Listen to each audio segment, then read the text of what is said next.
Thank you for tuning in to today's episode. Our purpose for this episode was to spark a reevaluation of the current education system.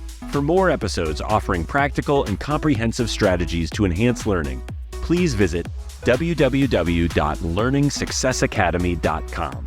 It is crucial to ensure that children have access to the holistic neurogrowth learning approach, enabling them to break free from the constraints of an outdated educational framework. This is your opportunity to gain insight and break away from a flawed system, setting your children on a path to lifelong success that truly nurtures their thirst for knowledge. That's all for now. We look forward to having you join us for the next episode.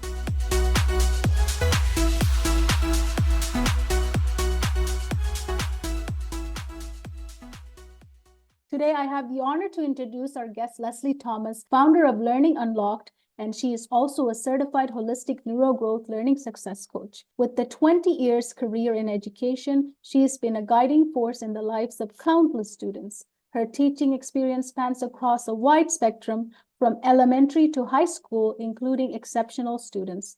Leslie also has shared her expertise by training other educators.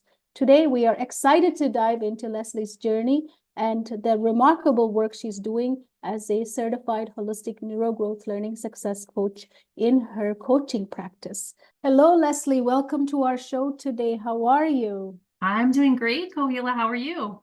Doing awesome as well. So I want to start by asking, Leslie, you have left your teaching position this year. And what made you do that move? Let's start with that. Well, I was ready to make a change because I didn't feel like I was being effective anymore. I was teaching, but I wasn't teaching in a way that I felt good about, and I didn't feel like I was giving my students what they needed. So I made a plan, and in September of this year, I left after almost 21 years officially, and now I can help in a way that I want and the way that I think the kids need it. Amazing. Congratulations. Thank you. That's a long time. So if a teacher was listening, because our podcast, so many different people are listening to it, like teachers, parents, administrators, and even students, because I'm going to have some students coming and sharing their view on what learning looks like for them. So what would you say as a teacher? Why did you were not able to give that what you needed to give to students in the way that you were working? You were an online teacher when you quit this, right? When I quit, yes, I was. And that was kind of my first shift. So I was in the classroom for 9 years. And after 9 years in the classroom, I started to feel kind of that feeling that I think a lot of teachers feel, where you're like, I've been doing this for a while. I feel like I'm good at it, but I'm just not, like, it's not making the difference. The micromanaging was really a lot. The increasing demands of just like almost like busy work that was really taking away from my students. And so at that point, I took the opportunity to move online. And that was great. Online was still a relatively new arena, 11 years ago. So I had a lot of that autonomy back, and I was able to do what I wanted to do because there weren't that many people in the online space to boss me around. And so it was great for a while, and then it wasn't. And when a lot more people came into the online space, so came the micromanaging and the requirements and the, just kind of taking it out of what I feel like the teacher is the expert in the classroom. And when you start to take the decision-making away from the expert, you lose a lot of the value that teacher brings to the classroom. And so what I would tell a teacher is look for opportunities to make your situation better, where you can give the value that you can offer students in whatever that means. For me, at first, that was moving online. And then eventually it meant moving out of the system altogether because it moved into the online space. And I just wanted to be able to look at kids as individuals and meet their needs. And as well-intentioned as so many people in the school system are, that's not what's happening. And we're not here to point fingers, but it's not what's happening. It's a problem. It's a problem. And we have to admit there's a problem, so then we can make changes, right? So sometimes people say it's a blame or we're trying to point fingers, but we're not. We're trying to say that there's a problem. And the person that's getting affected is our students, and then ultimately the teachers as well, because a lot of passionate teachers are leaving the system. And feeling so guilty about it. that was the hardest part when I would talk to my teacher friends, right? Is they're like, I still want to be there for the kids. I still want to do this career that I love. And so I love that you said that about not blaming, because I don't know anyone in the school system that doesn't want what's best for kids, and people that are working very, very hard for that. But it's just not the most efficient way to do it right now. So why do you think administrators have the need to micromanage teachers? What is happening? Because do you think all your time working in the classroom, was it like that, or did it increase over time? I think it has definitely increased. Obviously, you have the element of management styles. Different leaders approach things in different ways. But in general, I would say that the administrators are also feeling pressure, and it's just trickling down the hill. The administrators as a group are also well-intentioned former educators, most of them, and they want what's best for kids. But not being in the classroom, so much of that power is taken out of their hands. And so they're trying to find ways that they can impact what's happening in the classroom. And I don't know that because they don't live it, and they don't experience it, they don't necessarily see the impact that what they think maybe is helping or providing accountability or creating a system where everyone does it the same, so that if it's not working, we don't have it being an individual teacher. We're kind of simplifying the variables. I mean, they have reasons for the things that they're doing. I just don't think that they see the unintended effects of some of those things, which is, like I said, kind of muting the magic of what a lot of the teachers bring to the classroom. Yeah, you can't it's their power, right? Everyone has their superpower. They have each way that they can take and customize even a curriculum. They can try to customize it according to their own way of doing it, but now it's not possible. It's all needs to happen a certain way. But also teachers are being judged in order to get results. Complete judgment, right? It's hard for them. Their class is not doing well, then marks needs to go up, so more restrictions come down.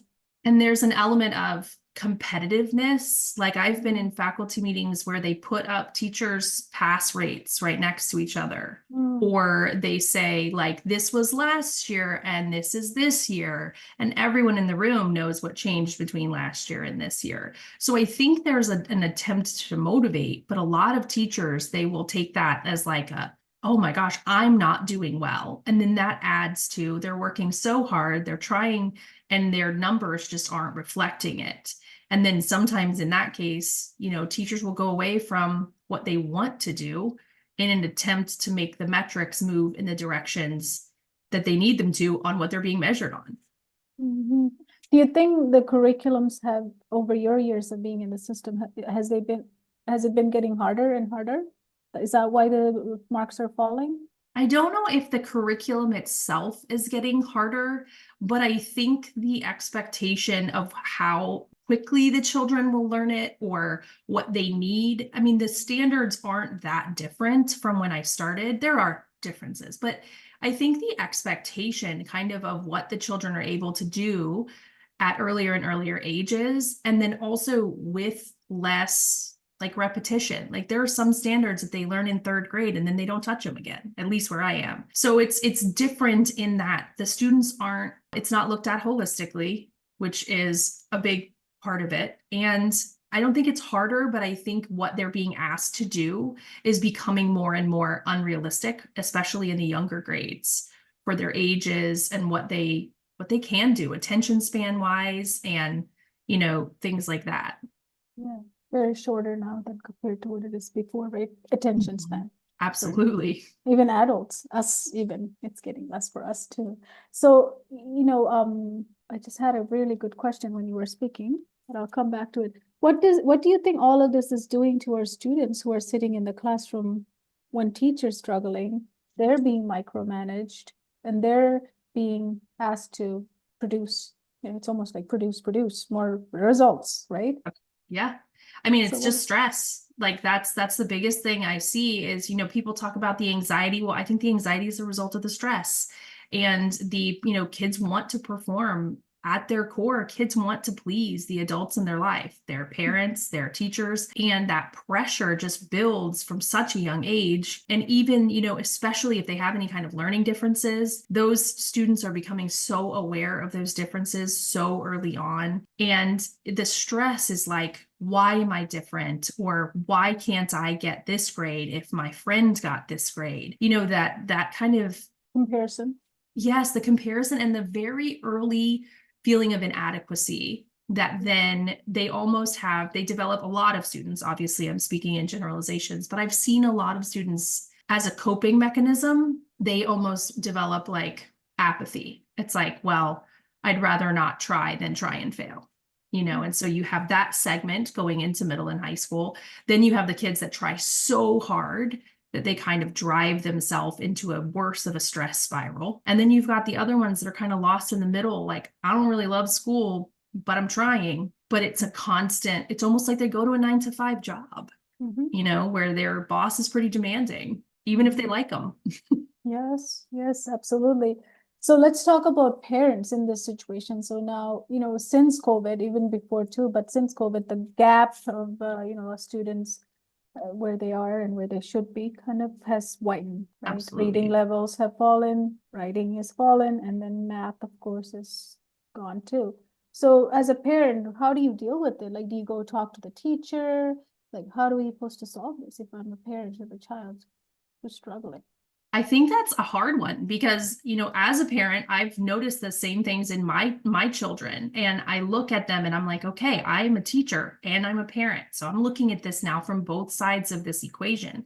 And I know that the teachers are working hard to try to close the gaps, but different students have different gaps. And that's the hard part, is that oftentimes the pressure's still on to keep going. And so you can't spend all of 7th grade covering what they missed in 6th grade. So the pressure and that steamroller that just keeps going. And so often the kids miss that. Now, as a parent, the parents I see getting more and more frustrated because they want to help their kids. They go to the teacher. The teacher is kind of helpless in the situation because the teacher is using every minute of every class period to try to give as much as they can.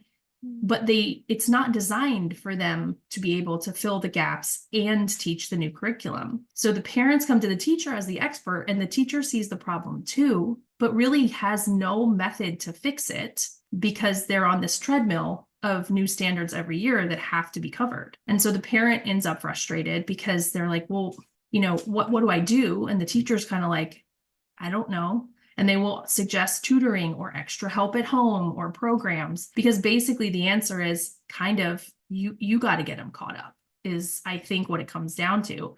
And I think that's hard for the parents because they're not experts in education. They don't know where the gaps are. And also, even if they tried, I've heard from many parents when they try, even now things have changed. Try helping someone who's learning the, math. What is it called? Math core? Common Core. Common Core. There we go. I'm Canadian. So we have Math Makes Sense. And in the US, you guys have this Common Core. So how much can they do it? Because it's not how you and I learned. We just found answers. And right. We understood what was asking, and we did. And now we have to show it in 300-500 ways. Exactly. So the frustration is just increased because the parents are like, this is the answer, but I have no idea what you want me to show to get there. And I've seen parents, on social media where they'll post their students' work and be like, how is this wrong? The answer is right, but it wasn't using the right method or the right strategy. And so the parents' frustration is like, I don't want to believe that parents are losing faith, but it's like they look at what their kids are doing and they're like, this doesn't make sense. My student's not being successful. And I think there's a lot of fear behind that because as parents, we want what's best for our kids. And if we think we're already doing that and we're not getting the results that we want or that the kids need, then there's this fear of like, what else can I do? And this Common Core and, here in Math Makes Sense, all of this, it actually distanced the help that, how we would sit around our dining table or, our dinner table, and our parents will help us and we'll help our kids, right? But now you can't even do that. And when you sit and your child goes, that's not how you do it, Mom. That's not how we're doing, Mom or Dad. And you're like, wait a second, that is right. And now you have an argument with your child because they know the teacher told them to do this, all these extra things to come up with this answer. And you go 2 + 2 is 4. And they're like, no, we have to separate twos and halves and then add those halves to get the 4.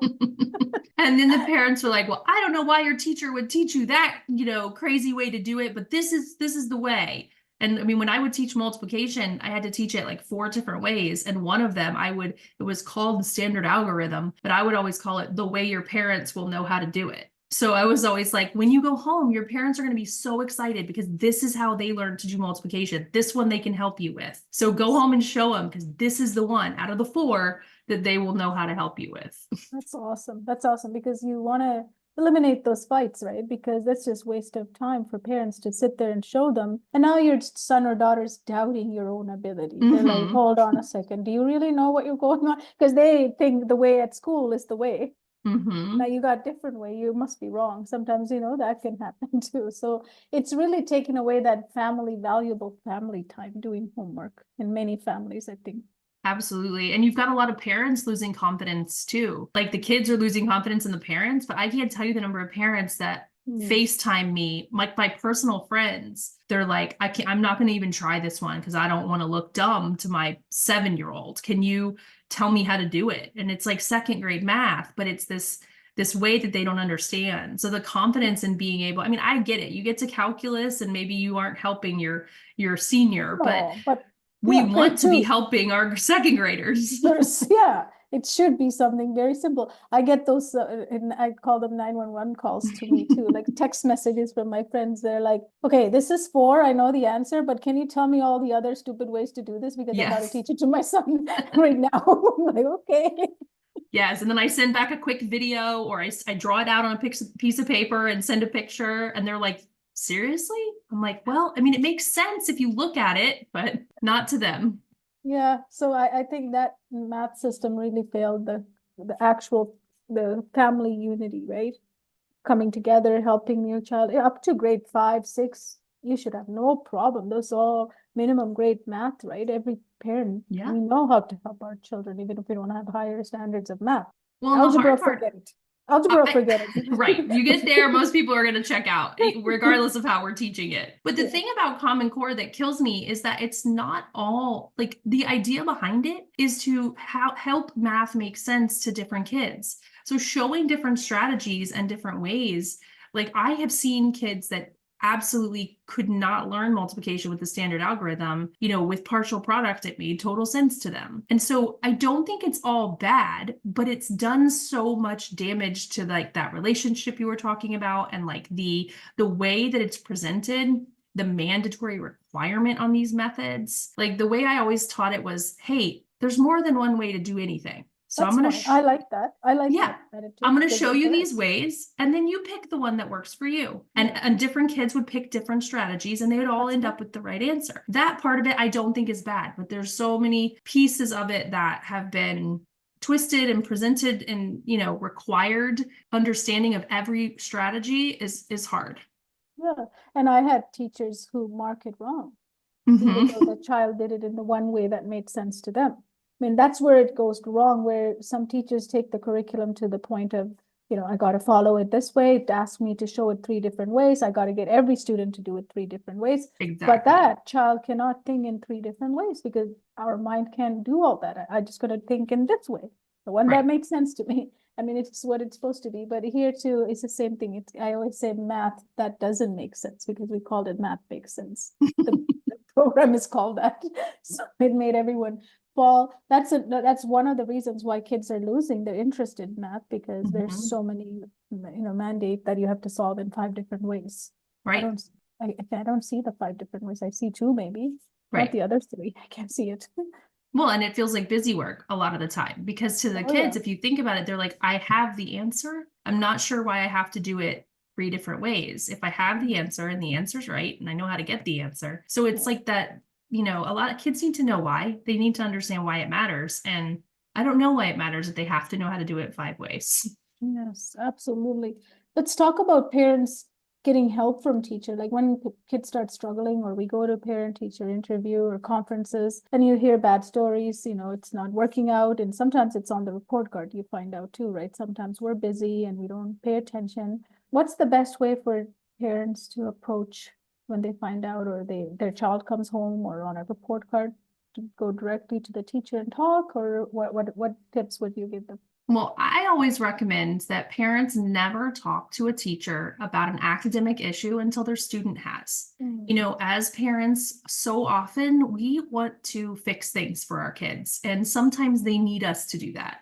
But when it comes to school and talking to your teacher, you have to teach your kids. It's a learned skill. They have to practice it, and they have to learn going to their teacher respectfully and asking a question. Now, it's often if the student's just not doing well, that's harder for them to address. It's better when it's a specific thing, like, why did I get this answer wrong? I don't understand. Or why did you take those points off? Or that wasn't late. I'm not sure why you marked it late. Issues that kids have with teachers. And oftentimes the kids come home, they tell the parent because they were nervous or scared to tell the teacher. And then the parent goes to the teacher. And when we cut the student kind of out of the equation, there's a lot lost there. Number one, the relationship between the teacher and the student, because the teacher needs to see the student care, right? And advocate for themselves. But also the students need to learn that this is their education. This is their, learning process, and that they need to learn to go, even like really young children can learn to approach a teacher respectfully and ask their question and their concern. And what I always coach my students and my children is I role play with them. I give them ideas of what to say and how to say it. I'm like, smile when you say it so that she knows you're not. And then I always tell them too, if it doesn't resolve, or if she's mean, or if they don't listen to you, or if they dismiss you, or all the fears that kids have of what would happen, then I will get involved. Of course, I have your back always, but you try first. And so, as parents, I think that's hard for us to step back, let our kids go in there and try first. And then if it doesn't work, or if the child gets an answer and it doesn't help, then as parents, it's important that we are there, that we can step in, and that the kids see, okay, I tried and it didn't work, and my mom has my back. Or I tried and look at that. I fixed it. My mom didn't even have to get involved. Yeah, now the relationship with the teacher got stronger. They're learning to solve a conflict. And these are skills that transcends into other areas of life. I work with university students. Guess what I work on with them? Go talk to your professor. Have you talked to your professor? Nope. Have you went to their office hours? Nope. Then that's the first step. You got to go and show them you care about your school. That's what I tell them. That's the biggest thing is, they always tell teachers, kids don't care what you know until they know you care. Well, I wish they would tell that to students too. Like, teachers want to know that you care. They want to help you. They so often we see apathy, or we see just like falling asleep, or whatever it may be. But when they come to you and they're like, they have the question, I feel like no teacher in the world, well, that's not fair, but most teachers are not annoyed by that. They're like, yes, this kid is worried about his grade or has a question. So I think it's a good place for kids to start. Yeah, I remember my biology in university. I was like, the book was this thick and it was on the whole book. I'm like, okay, I'm not going to study all of this book. So there has to be a cheat code somewhere about this. Like, what are you going to test me? It's on all the systems of the human body, right? So I'm like, okay, I cannot go into all the details. So I had a great relationship, because that was one of my things that I've learned from early on is go to the teacher, show them you care, show them you're working hard day after day. I'm trying. So then when they mark your test, they know you already, because they have your face on it. It's not just paper. They have a face to it, right? That's really important too. So I went to my teacher, biology teacher, and asked him, out of this whole big book, where should I even begin? Like, is there a part that he would tell me I have to focus on? And then he picked up the book and he picked up a whole bunch of papers, like, picked up pages like this out of the book. He says, if I were you, I would focus on these pages. And they were like 80 pages or something. But out of this book, right. 80 pages was like gold for me. I'm like, so that's great. So I sat down and just adjusted the whole 80 pages Right. and thought, what questions can they ask? What question they ask? And then I go to the exam. It was one of the question was 25 marks, and that came from those 80 pages. If I had not gone, I would have Exactly. studied the whole book in wrong sections. And, he didn't tell me exactly go study this question. He gave me like 80 pages to study. Those Right. things were in that 80 pages, within the 80. And he probably would have given that same tip to any student that came and asked. But you were the only one that came and asked. Yes. And so oftentimes, when kids are like, well, they're not going to help me more than, and I'm like, they will help people who ask. Yes. It's so often, that's a big thing for me is just ask. What's the worst he can say? No, I'm sorry. You have to study all 100 pages, Kohila. Yeah. Okay, you didn't lose anything. Or he can help you. He can help you zoom in. And, oftentimes, And I didn't stress. Like, otherwise Right. I would have stressed the whole time. Like, I ended up with a 91 in that course, just because I knew that 25 marks question on the final exam. Like, yes, but that's also the stress, right? The minute you go talk to your teacher, you eliminate that stress, that you unnecessary stressed on you. Like, even if they say, no, I can't tell you anything on the test, we'll study the whole book. Now, at least you have to study the whole book. Right. Otherwise, I don't know if I have to study the whole book or not. I'm sitting there thinking all this time instead of I can focus on studying it. So going to the teacher, telling your kid to go do it first, I love that. Teach it from the beginning, like even kindergarten. Start saying, have you talked to your teacher? Right. What did your teacher say when you asked her, Oh, you haven't spoken to her yet? Okay, well, tomorrow before class, I agree. The earlier, the better, because it's so many things. It's talking to adults. It's talking to people in authority. It's conflict resolution. It's self-advocacy. It's taking ownership of their own learning, all things we want for our kids. And that's one really easy way to do it. Yeah, so many skills can be taught through that. So let's go on to talk about your business, Leslie, a little bit about your new business as a holistic neurogrowth learning success coach, and your practice, you called it Learning Unlocked. Mm-hmm. I love that name. Tell us a little bit about that, and what do you do as a learning success coach? Oh, it's been wonderful. I help kids unlock their learning. When I picked the name, I went back and forth and I really thought, you know what? It feels like sometimes learning is like locked away. It's like hidden for some kids. And if we could just give them the right key, they can unlock it and they can figure it out. And that's what I do. I have students in a wide age range. I do multiple different subjects. Every session is different. Every coaching client, it's customized to them. And I just love it. I love the ability to do what they need. Do you have a master key? Do you have a master key? No. Well, I have a bunch of keys that I try out, and each one is fitted. It just has that kid's name on it, because that isn't how, the master key isn't a real thing when you're trying to unlock your learning. And so we have to try lots of different keys. And then the key is I am not the one that needs to unlock the case. I need to give my students the key and empower them to unlock their own learning, because so often we try to fix it. So I am handing them the key. I'm giving them their tools, and then I'm showing them, look, you can do this. Try it. Watch what happens. And so everybody, with some of them, they all have very different keys depending on what they're struggling with. And it's really been amazing to watch the process. It's exactly what I wanted to do, impact them individually and how they needed it. Yeah, and then when you give them that key and they open, they go, wow, right? Oh my It's a gosh. world. And the best part is watching their confidence. I most of my career was in elementary, and nothing will break your heart more than an 8 or 9-year-old who has no confidence, or whose confidence is dwindling.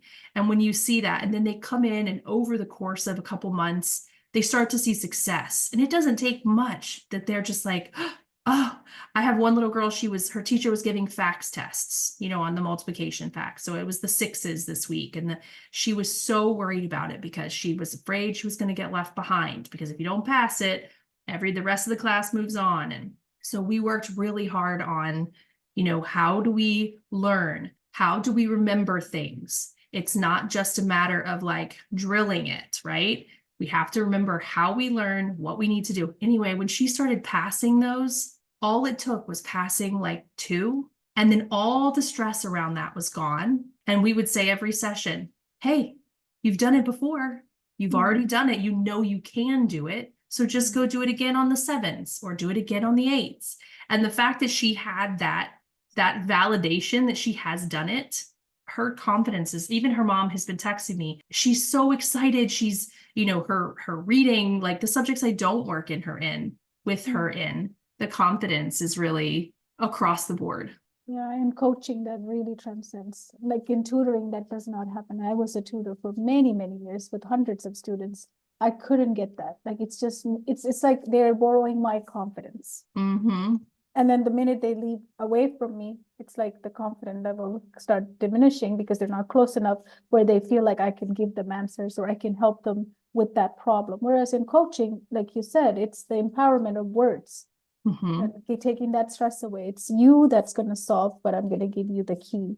I'm not Right. going to open it for you. You'll open it when you find where to put it even, right? You don't even show them sometimes how to put it or where to put it, because that is the process they have to go through to come to that, so then they could do it next time.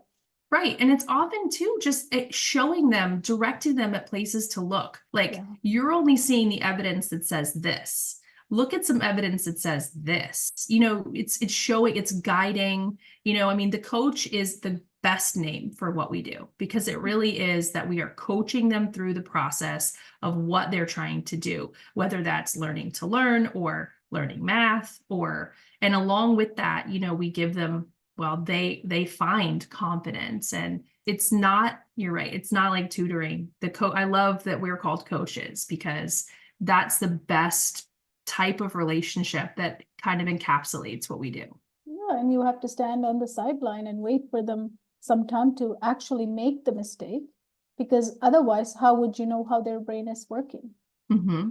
Like you have to wait for them to do it. And then, or do they recognize that as a mistake? In math, it's mistake is mistake, right? In other subjects, it's a little forgiving. Math, if you get a wrong answer, it's definitely wrong. It's not a giving subject. So how do we know what that child is thinking if we don't give them space? Right. The process. And we can identify their weaknesses in the concepts.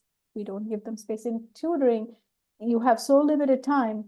You got to get going. You got to get them to finish the homework. You got to get them to the next test. So it's sort of like what teachers do, right? Kind of, I can customize this. I have to mask the problem and then just keep going because we've got to get it done. So it's the same similarities in that, touching the surface. So you're on the same treadmill. You're just, behind the teacher treadmill, kind of catching what they weren't able to do. And now when you're tutoring, you're on that treadmill too.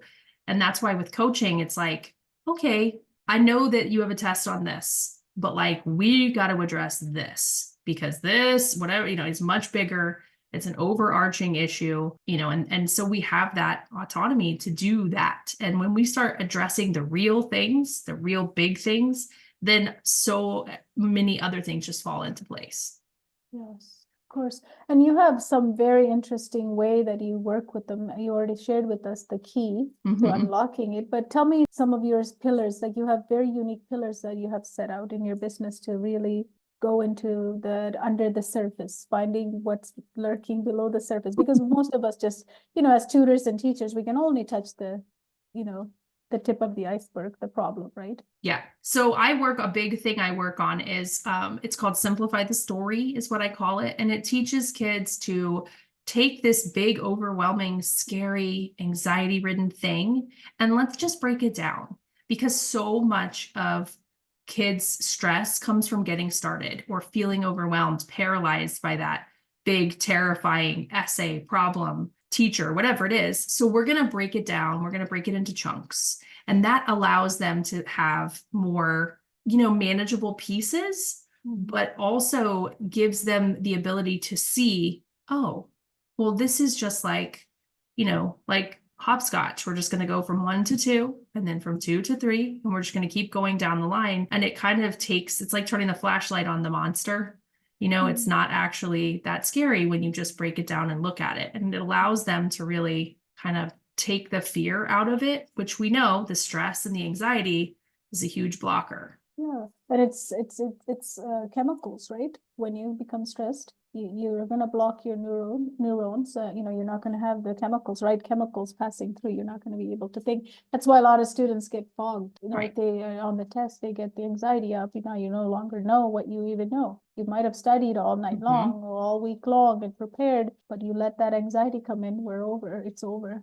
Now we're doing something else, talking how we're bad on this test, right? The conversation even changes. And you're giving so much of your attention and your working memory to those thoughts that you don't have what you need to really focus on the test. And that's another thing that I work with my kids on is I call it the I can do hard things. And if we talk about that before we get there, like, hey, this test is going to be hard. It's going to be hard. But if we go in there scared of it, that's going to be a different experience than if we go in there being like, hey, just because it's hard doesn't mean we can't do it. People do hard things every day. I do hard things every day. So that's another thing that we focus on is it's kind of confidence, but it's also teaching them not to shy away from it when it's hard or get stressed out by it, to take an approach like, this is just another problem. And I've done things like it and I can do this. And what can I use from the previous experience? What can you draw from it? It's really important. How about if parents are helping at home? What do you suggest that should they be, they sometimes take on the teacher position, sometimes tutor position, right? What's your suggestion for them working? What's the good way to set that up at home? I've worked with a lot of parents over the years that their biggest frustration is that they want to help their kids. They know the material, but when they sit down to work with their students, it becomes this like the kid is spaced out or they think they understand it. But then when they're like, okay, now you do one, like they didn't get anything. And what I've realized over the years is a simple question of who's holding the pencil when you're working with them. And oftentimes the parents will be like, what? I'm like, I want you to picture last night at the dining room table when you were working, who was holding the pencil? And often one time, this one mom, she's like, well, I was taking the notes because he doesn't really know how to take notes. So I was going through the book and pulling out the really important things, but he was with me the whole time. And I was like, but that was just it. He was passive in this process. He was sitting there. He was bored. He was watching his mom write things down in a notebook that came out of his math textbook. So I said, if you are holding the pencil, chances are the student's not getting what they need. So make the student hold the pencil, make the student do the work. And that sounds so obvious, make the student do the work. But parents don't realize, they think it's showing, they think it's teaching and modeling. But when you take the pencil away, because that's the other thing that's really interesting is 90% of the time, you're sitting there with one workbook and one pencil. Like nothing could stop you from going to get two pieces of paper and two pencils and they can do it with you. But that just doesn't seem to be how it shakes out at most dining room tables. And so if you take the pencil away, the student is basically the learning is shut down. And I've had parents come back to me and say, oh my goodness, I had no idea how hard it is to not be like, oh, no, not like that, and take it away from them. Sitting there and trying to do it, to teach them without taking the pencil away from them. And obviously them just holding the pencil it's not magic, but it shifts the focus for the parent to the student doing the work. And if the student is actually doing it, they have a much, much better chance of understanding it. Yes, absolutely. And also shifts the responsibility. They're like, it's now your turn, mom. You go ahead. I'm just gonna sit and watch you. And they love that as a whole. They love the opportunity for mom to do. And this poor mom, she just burst into tears. And I was like, she's like, I was cheating and I didn't even realize it. And I'm like, you weren't cheating. You were trying to help him, but he didn't get anything from that. So, that simple shift, and then it's simple in essence, but hard in practice for a lot of parents to relinquish that control and to then watch the child struggle, which that's another thing we know, right? They need to struggle, like you said, so we can see where their gaps are and how their brain is working. But so often as parents, we're like, no, not like that. And we take the pencil back right when they get to the good part where they're going to show us what they don't understand. Yeah. And also we don't want our kids to fail. It comes from that protective mode, right? Like I can do that with other kids because I've coached so many years now. But when not with my son, it's almost like I got to catch him before he falls or something, because it's that mother instinct, right? We got to go and catch them, but let them fall. It's okay, because that's when they're going to know how to get up. Exactly. Otherwise, you're not going to help him, right? So let's fall and just stay calm. So, and then experience that failure. Let's experience that failure now at the dining room table. Feel what it feels like. Then we'll figure it out together. That way, when it comes a little higher stakes, we already know what it feels like to not do good on it. Okay, check. We've experienced that. Now but you also know how to do the problem, because and also using the word no, that's not like that. Because as parents, we use casual languages like that, right? Because we say, don't touch that, don't do this, right? But even when they're learning, if you avoid that type of language, no, it's not like that. Instead, that's interesting how you are doing that question. That's very interesting. Can you explain why you're doing this way? And now they're going to start explaining. And a lot of time, while they're explaining, they already know they have done something wrong, because they're like, oh yeah, that doesn't really make sense, what I just said, because they're speaking out loud. Versus just writing something. So even avoiding that type of language, because when you say no, it's automatic, like, oh no, I've done something wrong. You know, I used to work with a student who had severe autism. So they said no to her so much, to the student, no, don't touch, this kind of word. So when I started working with her, they didn't really give me all the vocabulary that she hated. So I was left in her, I was doing some respite work at her home. Her parents were gone. So that was my first shift, and we were doing fine. But then I accidentally said, they didn't give me the list. If I had the list, I wouldn't have used it. So I'm newbie. And then I said to her, don't touch. And she quickly went to the kitchen and brought back a knife. That's how mad I triggered her, because it was her back, because they kept telling, don't touch, don't do, no was a big trigger. Then over the years, when I worked with her, started working after that, because I'm like, okay, good. And I grabbed the knife from her, and I'm like, we can, I promise I would never say those things to you again. I got it. So let's just stay cool. And I took the knife. And after that, sometimes it comes, right? Because no is something casual, right? Because, I'm like feeding her, helping her bath. No. And then I had to swallow the no, because I don't know, the scissors or the knife would come next time at me. So, but then she know how we would laugh about it, because I would swallow the word. Then she would come mad, but then she would stop, like, it's okay. Like, after I had a relationship with her. So that's how these words are, because we use it so much, they become like these triggers. Like, no, that's not how you do it. No, that's not how you do it. And you say that, 20, 30 times in a session with your child. Then all they heard was, no, that's not how you do it. Or wrong. That's wrong. It's like, I try to say things like, well, that's a good start. Tell me what, you're right. The way that you say it has a big impact on how they view the process of fixing it.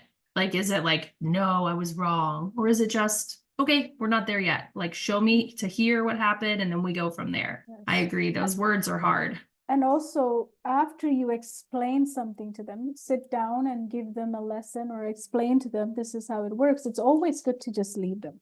Don't sit and watch over their shoulder like this, because I used to do that with my son. Like, I want to make sure he does it right.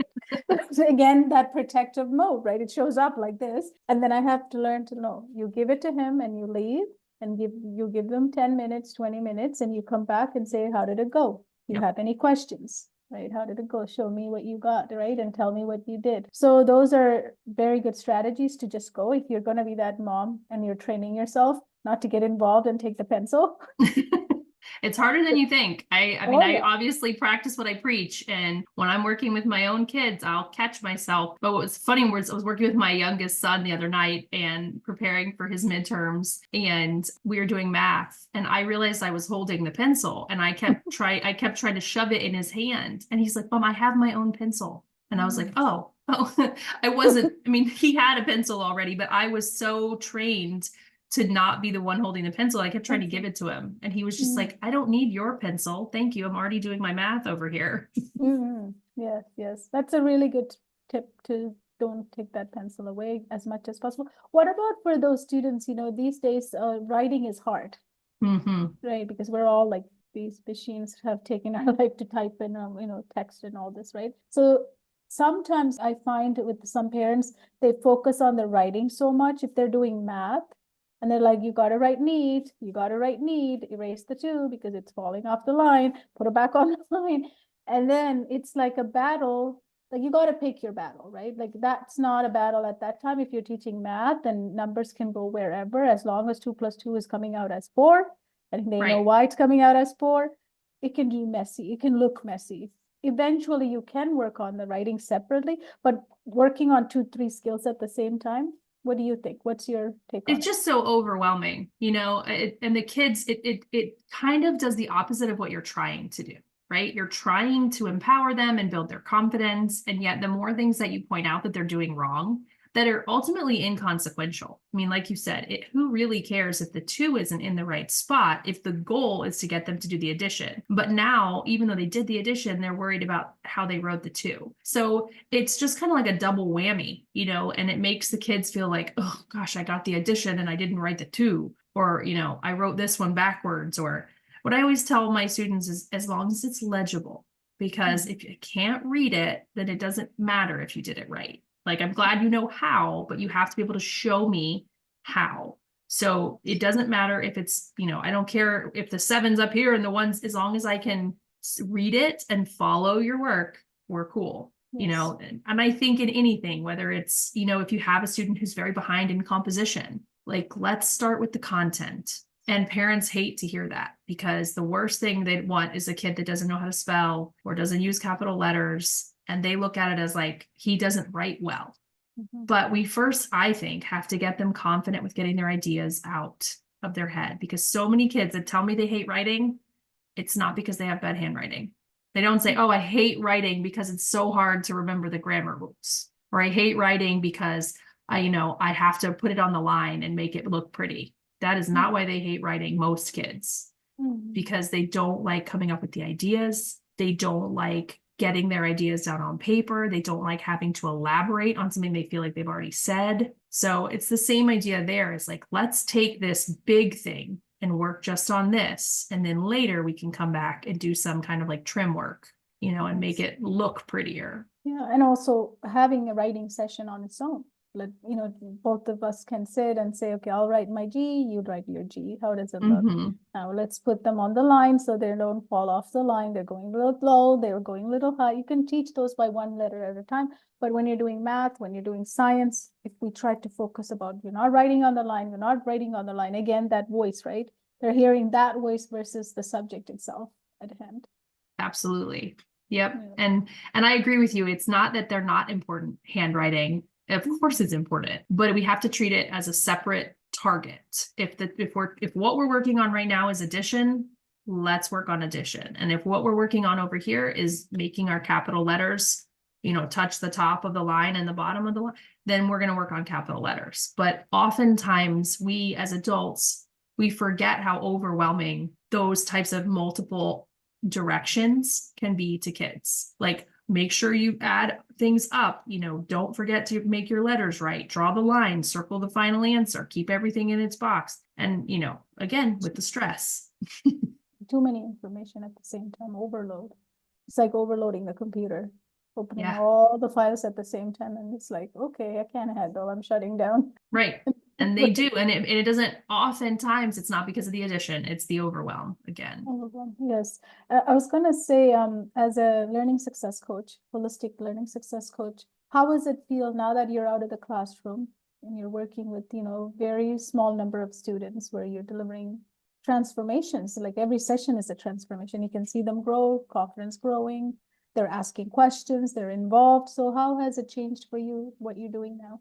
It's really like, it's surprising, because I feel like this whole journey of teaching has led me to this.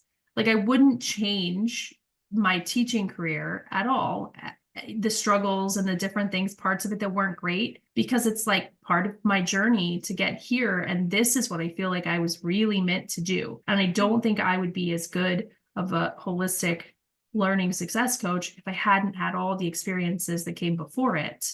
But now when I meet with these students and when I see the changes that it's making, And the most impressive part is that as a coach or a facilitator, I'm not doing it for them. And I'm not swooping in and fixing it. So it feels so great to be empowering these kids and allowing them to genuinely understand it and the look on their faces. And yes, that happens in the classroom too. I wouldn't say that we don't have those moments with kids that are kind of magic, but the difference is we have so many kids that we're trying to serve that you don't have magic moments with every kid. And especially if they're struggling. If they're struggling, it's harder. It's so hard. And I was an ESC teacher for almost all of my career. And so having those babies in my class that struggled and watching them, and then having that almost like that voice behind me going, you got to move on. You got to move on. You're behind everybody else in the grade. You got to move on. And here that just doesn't happen. You know, we spend as long as we need to spend until you've got it and until you're confident. And it's just a whole different world. And I love it. I love watching their faces. I love, even my middle school boys who are, they're middle school boys, but they're like, yeah, I'll text you. They will send me, my one little boy texted me screenshots of his grades with no happy face emojis because he is a middle school boy, but they were all A's and B's. And he just sent them. And it was like, I didn't ask for those. That was his moment of pride. Not only did he check his grades on his own because he cared, which was one thing we were working on, but he had all A's and B's, and he took a screenshot of every single class and sent them to me because he was proud of himself. Like, that's huge. And he's got a relationship with you now. He wants to show to you. And a lot of my students do that too. Like, the first person they send is me. I never asked them to do that, the first person. Right. And then I would ask, have you told your parents? And they're like, not yet. I'm like, you should. But they always send me first what they got on their test or quizzes. And then sometimes they even tell me, I made a mistake and here's the mistake that I made. And they will pick up on the mistake, because we always learn from the mistakes. Mistakes are not mistakes. Mistakes are opportunities. So let's learn from them. So they always write that as well. I got, one wrong, but here's how I got it wrong. So they've already fixed it and learned from it, and it's not a mistake. Or they'll say, like, I already know what you're going to say. I haven't talked to so-and-so yet, but I'm going after fifth period. It's like they want you to know, like, and it's amazing because you hear them and you're like, it's getting through. It's making a difference. And they feel, just the tone of their voice and their presence, you can see like everything that you want, the ownership, the autonomy, the pride, the confidence, obviously the good grades, but it's so much more than that with coaching. Like, it's so much more helping them develop as a learner. Yes. And that's also something parents has to remember too, right? Sometimes it's not the marks that comes first. If you have a struggling student, it's those little, they sit taller, they walk better, they have a smile on their face now, versus before they were like down and grumpy and not feeling good, right? Now at least they're coming to your lessons with, okay, let's do this. Those are marks too, which we don't really give a grade to, right? All of those little messages that we see they're improving in so much, and sometimes it takes longer. I was going to ask, what is the reason that these kids struggle? Like, if a student is struggling in grade 5, what is the reason, really? What do you think? It could be anything. Honestly, for most students, it's a lack of time. They're not where they need to be, in my opinion. They need more time on whatever it is, whether they needed more time in grade 4 or grade 3. Everyone is capable of learning. And so if a student is not learning, then it's more than likely the pace or the environment that they're in when they're learning. And that contributes to their mindset. It's kind of like a snowball. You know what I mean? Like, and that's what we have to do, is unpack the snowball. Because if the pace was too quick and they didn't get what they needed to get, and they're in an environment where, the students know each other's grades, well, then that impacts the confidence. And then, now we believe we're not good at math. And so then we have to address that. So, to me, it's never because a person can't do it. No, it's never. It's never. They haven't unlocked it. They haven't unlocked it. they've lost the key. They didn't find the key in the right time. Nobody Right. showed them where the key is. They didn't discover it. So it's still it's locked. And you would be amazed how many kids don't believe that simple premise of you can learn anything. Like it's not impossible. And they're like, no, I can't. You don't understand. I can't do geometry. I mean, we hear people say it all the time. I can't do languages. Or I am guilty of saying I can't do art.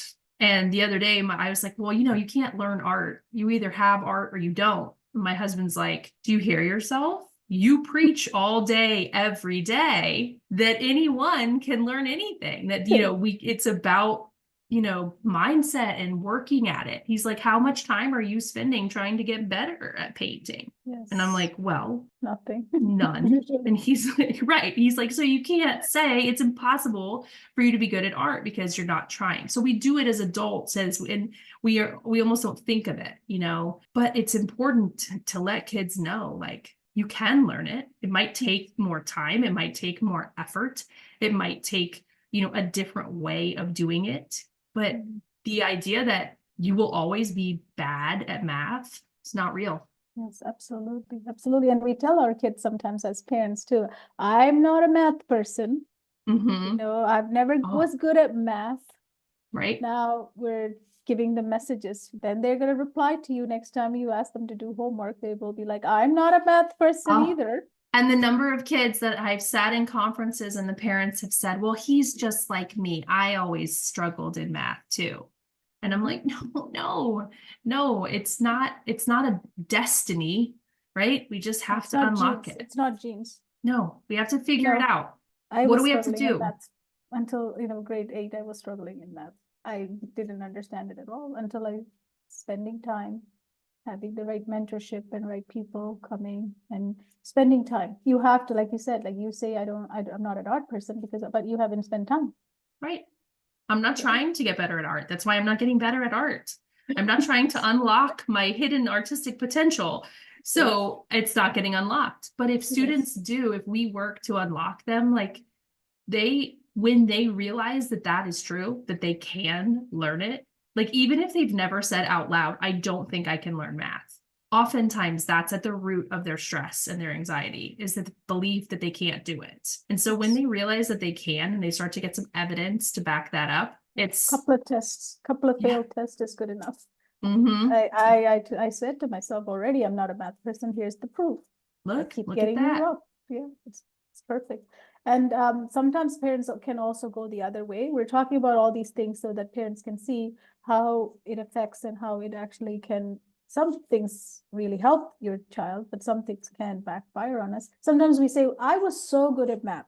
That is also another way of getting the child very, very stressed out about, now they were so good, I better be good. Or I just don't understand why you don't get it. It's not that hard. I had an A in fill in the blank. And it's like, I think it's an attempt to instill confidence. You come from me and I was good at this, but or I was bad at that. Same thing, same concept. Like both of them do the same thing for the child's point of view, that either I'm not good or I should be good.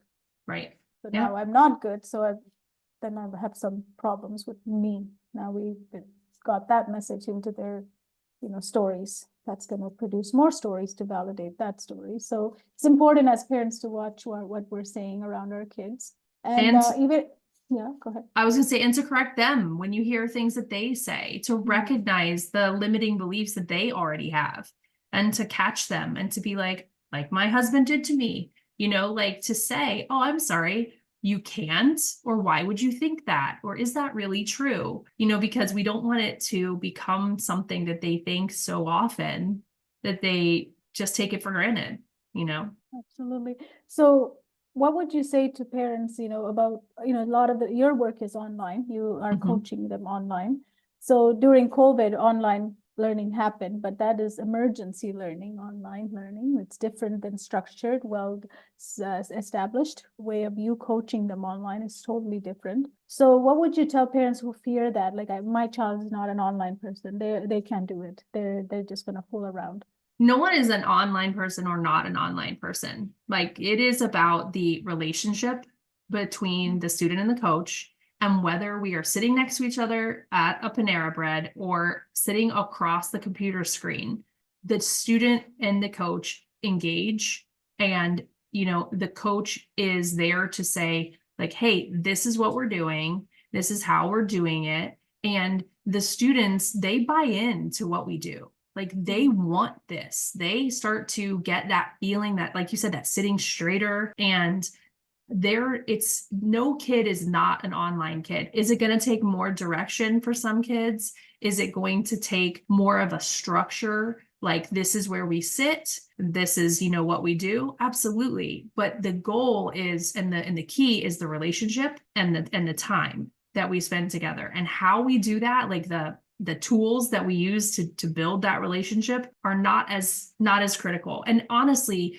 during COVID and the emergency learning, that was a really hard one for me because I had already been online for 8 years and I was doing online learning very differently. And it is possible to be engaged and learning and focused and not, everybody was scrambling during COVID. That was not anybody's best work for the most part. And this coaching, this is not that. This is structured, it's planned, it's organized, and it builds that relationship. And once I have that relationship with your student, it doesn't matter if we're sitting on the hood of your car at a park or next to each other at a Panera or online. It is there. We're working together as a team, and how we do that isn't the important part. And they're motivated and engaged no matter what it is. But Right. I love online because I took my business online 11, almost 12 years now. Because the minute the student that I have, there are other companies, tutoring companies, they put them into large groups. If I have like 25, 30 kids right now on Zoom, I can't even see half of my students, what they're doing. How many can I put into my eye line? Like maybe 4 max. After that, I'm just kind of rotating my views, right? So that I can see how is ineffective, and that's a lot of tutors do because they want to make most money. And that's not what we do. We never post any of our coaching sessions like that. We are very customized, so we don't do that. But what I love about this medium where we meet our students is the minute they turn like this or like that, you already know they're distracted, right? They're not with you. But if they were doing that while I'm sitting beside them in a library or, at a house or at some place, we're tutoring one-on-one, you won't find the little movement of their head when they're not paying attention, because it's hard. You're not looking at them like this.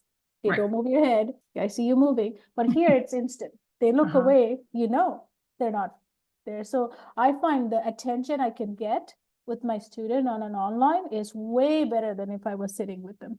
Because I had a tutoring business where I sat beside them and across from them, in front of them. But the attention that I get is huge here. Absolutely. And like you said, I mean, you'll say like, I'm sorry, oh, are you on your bed? Like, maybe that's not the best place. Let's move to, why don't you carry me over to the desk and we'll work there, and then the one-on-one piece is huge, or one on small. And, yes, you're absolutely right. You can see, like, if I were to start talking to my dog, you would know immediately that I was no longer here with you. There's no hiding, honestly, in this. Now, if the kid wants to do it in their pajamas, okay. You know what I mean? That's a beauty part of it, but it doesn't matter. The wear is so unimportant. Yeah, it's a fear came with COVID for sure, because they were put on big screens and into a lot of these little cubes. That's why these group tutors who wants to make more money, parents have to be careful, because you are setting them up for failure, because there's possibility that they can be on another screen and playing, and the tutor or whoever's hosting that would not even know. But they can't attend to 30 kids, 50 kids at the same time. No, and that's a purely a sit and get, they're going to just basically talk at the kid. There's no way that they can have that many kids in one Zoom session. I mean, even when I was teaching online, I never had more than like 8 or 9, because you get much bigger than that and it's not effective. So I would hold multiple sessions, invite different kids to different things, because you've got to keep it to where you have interaction and you have control of the dynamic. So if you're a parent, watching this or hearing this, it's definitely, you have to check into what kind of class they're putting your child in. in a Zoom large class, yes, it's not possible, but we also don't use Zoom. We have our own platform that, you use where the engagement and, gamifications are all there. So it's different, much different than what this allows us. So it is a fear that parents have to overcome, but it's the best medium for them. And also I have worked with the neurodivergent kids in my past. And it's, how they need their environment. The newer environment causes anxiety. If you can set up in your house and the coach can come and teach them in that space. The parent told me that he loves that you're doing this online with him, because if he was to come to your office, or if he was come to your house, or wherever you're going to meet, that's a change in environment that he has to get used to. Right. So at for 15-20 minutes, he's just scanning the environment and getting used to you being beside him and all this stuff. Sometimes kids don't like that type of kids don't even like somebody sitting really close to them or beside them. Sometimes there's smells they don't like. Sometimes they don't like, lots of things. So her thing was like, this is amazing for my son because he just loves being in his space. Well, there's so many situations like that. Like maybe there's a younger sibling. So if they have to drive to a place, and then what do we do with the younger sibling? And then, you have the parent is split.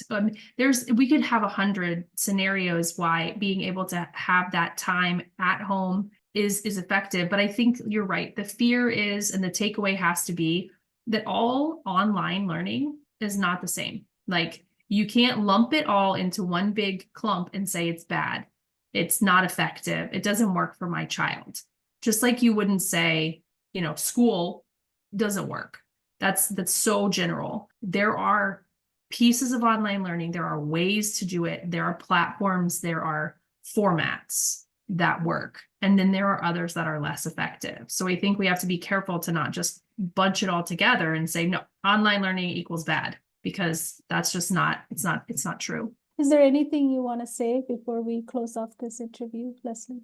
It's been amazing. You've been giving so much tips, so thank you. Just that I'm really excited. I'm really excited about this opportunity. I'm really excited about the direction that I think parents are open to.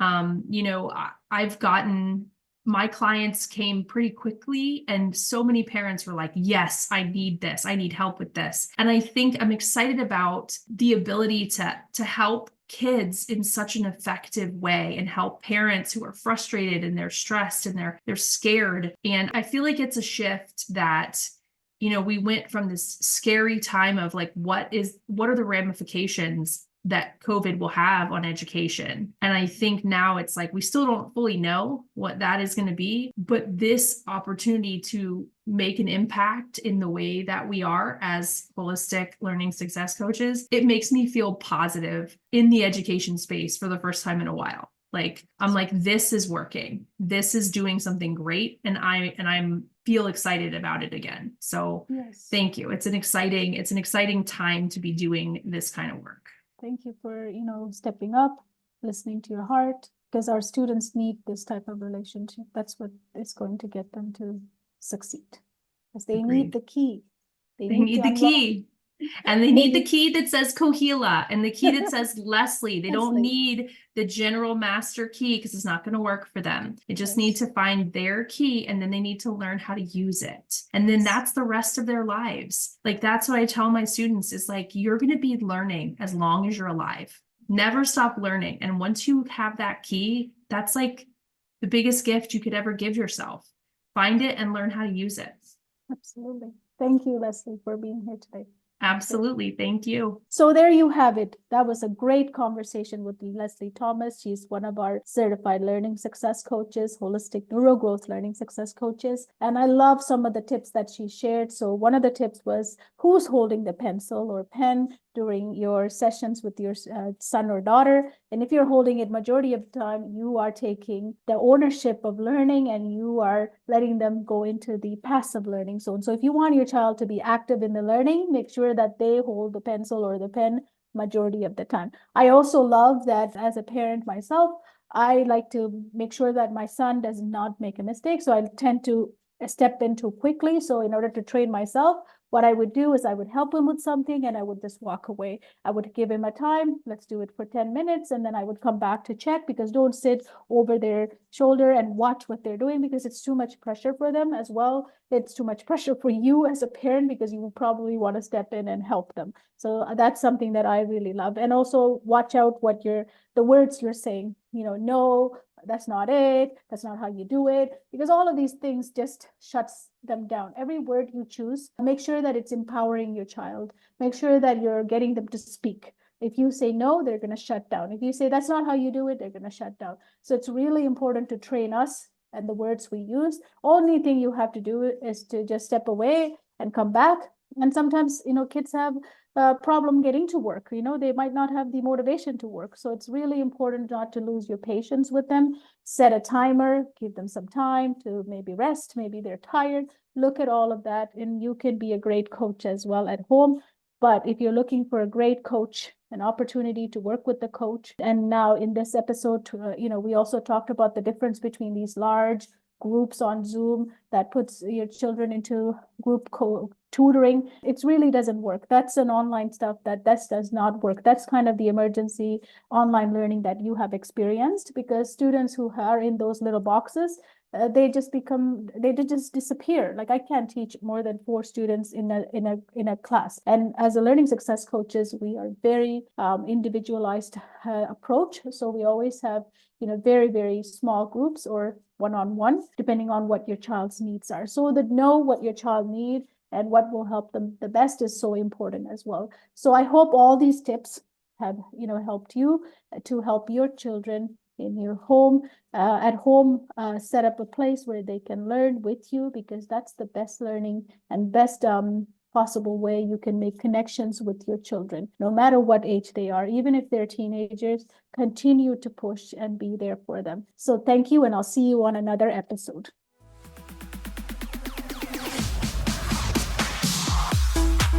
Thank you for tuning in to today's episode. Our purpose for this episode was to spark a reevaluation of the current education system. For more episodes offering practical and comprehensive strategies to enhance learning, please visit www.learningsuccessacademy.com. It is crucial to ensure that children have access to the holistic neurogrowth learning approach, enabling them to break free from the constraints of an outdated educational framework. This is your opportunity to gain insight and break away from a flawed system, setting your children on a path to lifelong success that truly nurtures their thirst for knowledge. That's all for now. We look forward to having you join us for the next episode.